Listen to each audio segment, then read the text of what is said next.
Some people love them, others hate them. We're talking about those self-checkout machines at the store. Yeah, where do you stand on that one? You know what? It really depends on my mood, because sometimes if I'm feeling chatty, then I'll go up and be like, okay, I want to talk to a person. But if I'm in a rush, like I need to get home to watch a show or just relax, then self-checkout looks pretty good to me. What about you? It's a good point. Yeah, I mean, you're right. Sometimes you just want to get out of there. Generally speaking, though, I like talking to the real person and having them scan the items and all that. Maybe I'm a bit old school, I don't know. But whether you like them or you hate them, you got to get used to the self-checkouts if you shop at Walmart. The retailer says it's going to convert some of its Canadian stores to self-checkout only.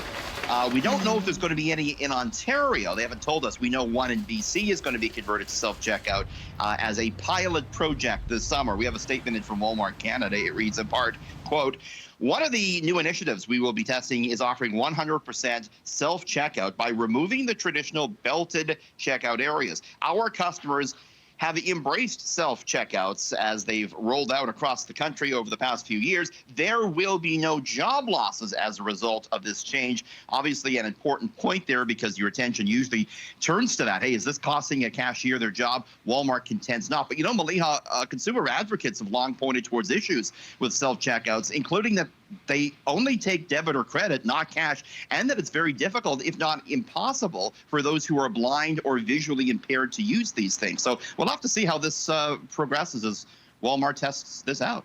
You know what? I think it's really important to have both options. Like, I'm thinking about my mother, who doesn't know how to use self-checkout. So I feel like that will cause a lot of issues with people just standing in front of those machines for, I don't know, 3 hours, and then you're standing behind them and you're like, okay, well, I guess I can't get anything. So I think there could be some issues. Point. Walmart says, listen, we're going to have people standing there to help you, but certainly it's going to be easier for some to use than others. There's no doubt about that. All right, well, there are some troubling warning signs being raised tonight about the Canadian housing market. Let's talk about that.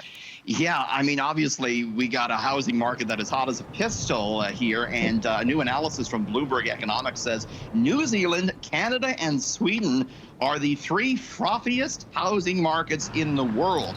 The report says real estate prices are flashing the kinds of bubble warnings that haven't been seen since the run-up to the '08 financial crisis. The analysis points out that, you know, record low interest rates, the fact that people have saved money during the pandemic is all adding to the fact that housing is so hot. They say, though, it'll be more of a gradual cooling they expect than some sort of big crash. But obviously, a lot of warning signs these days when you're talking about housing in Canada, Maliha. Now, Richard, something else is quite interesting. Ikea is in hot water for spying on employees in one European country. In France, yes, a court in France has levied a $1.2 million fine against the flat pack furniture company for allegedly, yes, spying on workers in France. IKEA accused of breaching employees' privacy by reviewing records of their bank accounts and by allegedly looking at criminal records in order to vet applicants, as well using fake employees to write up reports on staff. Some allege that this was used to target union leaders. This was first uncovered by journalists in France back in 2012, and now the court leveling that decision.